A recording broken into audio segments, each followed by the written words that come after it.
Hello बच्चों, let's read this question.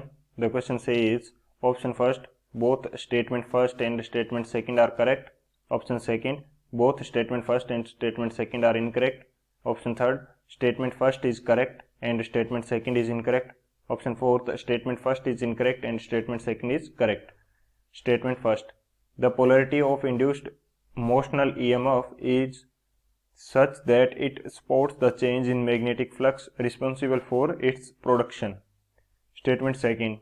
Magnetic flux is independent of area of the circular conductor.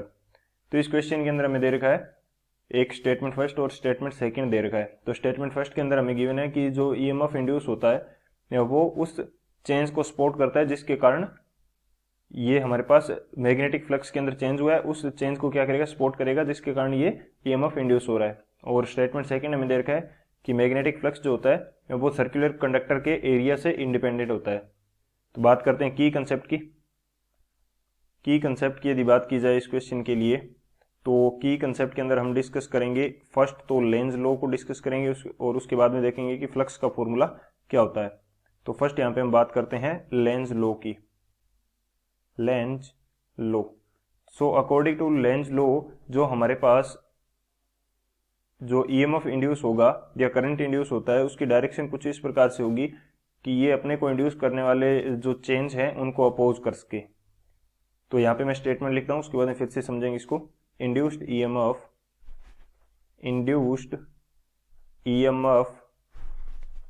Will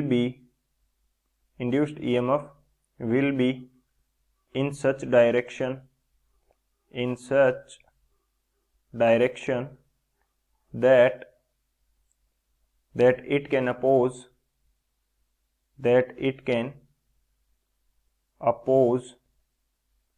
the change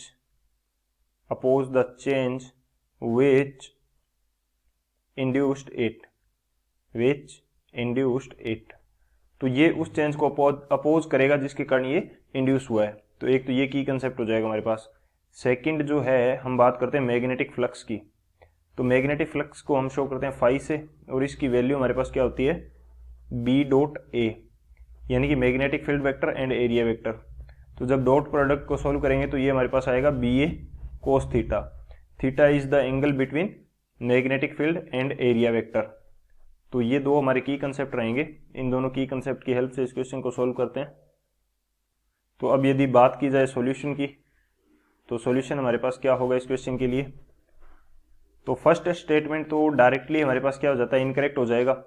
incorrect क्यों हो जाएगा, क्योंकि Lenz law के opposite वो statement है. क्योंकि जो ईएमएफ इंड्यूस होगा वो उस चेंज को सपोर्ट नहीं करेगा बल्कि अपोज करेगा. और सेकेंड स्टेटमेंट जो है वो भी हमारा इनकरेक्ट हो जाएगा. क्यों, यदि मेरे पास कोई सर्कुलर कोयल है और मैग्नेटिक फील्ड की डायरेक्शन क्या है, मैग्नेटिक फील्ड में मान लेता हूं कि इस डायरेक्शन के अंदर है, तो एरिया वेक्टर जो होता है वो भी क्या होता है, इस प्लेन के बाहर की तरफ होगा एरिया वेक्टर. तो ये एरिया वेक्टर पे जो फ्लक्स है वो डायरेक्टली डिपेंड करता है क्योंकि बी ए कोस थीटा है. अब यदि एरिया वेक्टर कोई जो सर्कुलर कोयल है वो प्लेन कुछ इस प्रकार होता कि एरिया वेक्टर यदि इसके परपेंडिकुलर आ जाता तो ये फ्लक्स जीरो हो जाता, जबकि कोस थीटा की वैल्यू इस कंडीशन के अंदर क्या है, जीरो है. तो यहाँ पे फ्लक्स डिफाइन होगा. तो हमारे पास एरिया वेक्टर के ऊपर ये डिपेंड कर रहा है. तो सेकंड स्टेटमेंट भी इनकरेक्ट है. तो कौन सा ऑप्शन करेक्ट हो जाएगा हमारे पास, जो सेकंड ऑप्शन है both statement first and statement second are incorrect, ये हमारा करेक्ट हो जाएगा. So option second is the final answer. I hope you understood it well. Best of luck. Thank you.